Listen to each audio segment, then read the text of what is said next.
So far we have been checking results of our tests directly in the terminal. And Vitest provides pretty good interactive CLI to control test execution. For example, here we can run all tests in the project by pressing A, or we can update snapshots by pressing U, or filter tests by file name by pressing P, and do a couple of other actions. And all the summary of test execution is shown directly in the terminal. But there are some other formats we can use in order to represent summary of test execution. This concept is called reporters.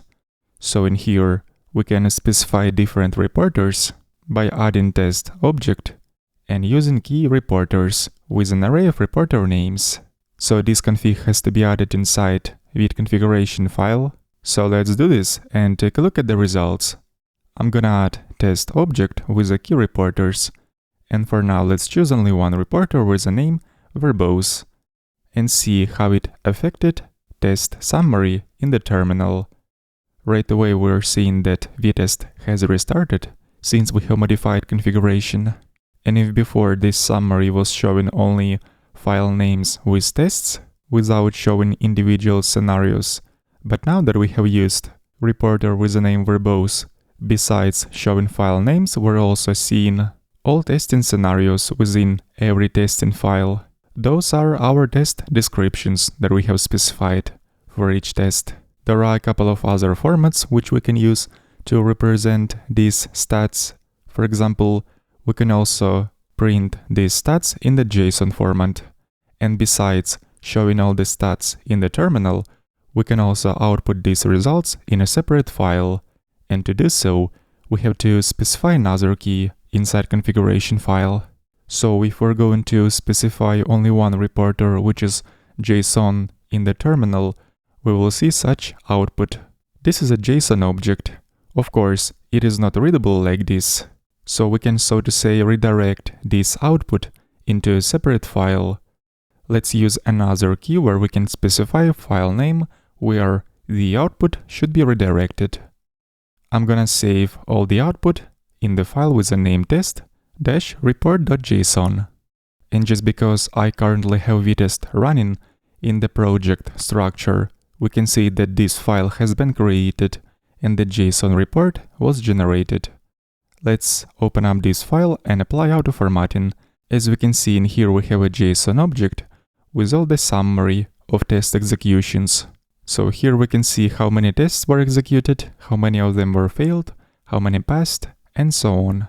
And by the way, having only one JSON reporter in the reporters array, when we're gonna run tests in the terminal by running npm test, we're not going to see summary in the terminal anymore. So what we'll instead see is this line, which tells us that the whole output was redirected to a separate file.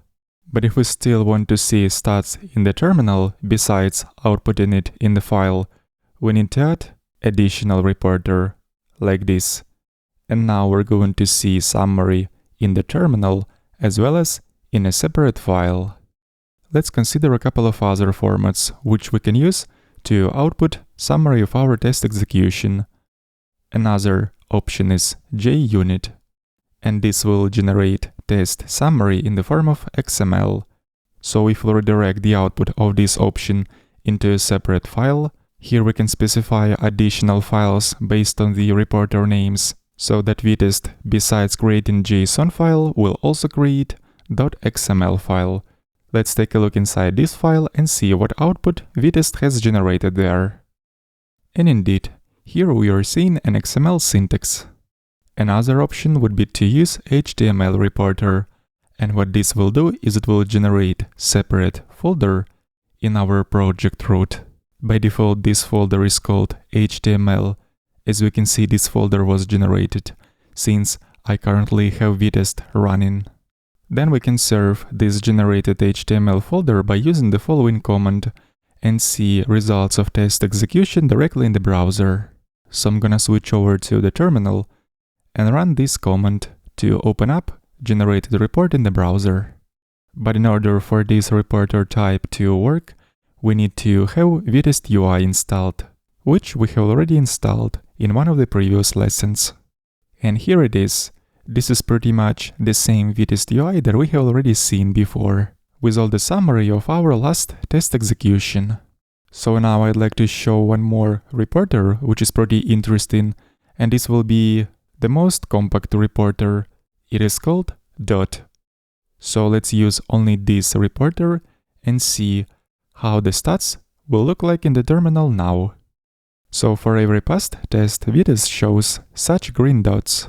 And if we're gonna intentionally make an error in one of our tests, we're going to see red cross instead of dots. And now let's revert that change and run all the tests once again to make sure we haven't broken anything. All tests are successfully passing. So in this lesson we have reviewed a couple of additional reporters, how we can represent stats of test execution. Feel free to choose preferred way, whichever feels best to you. And before finishing the lesson, I'm gonna go ahead and remove all automatically generated files, including HTML folder with a generated report. Link to the source code will be in the video description.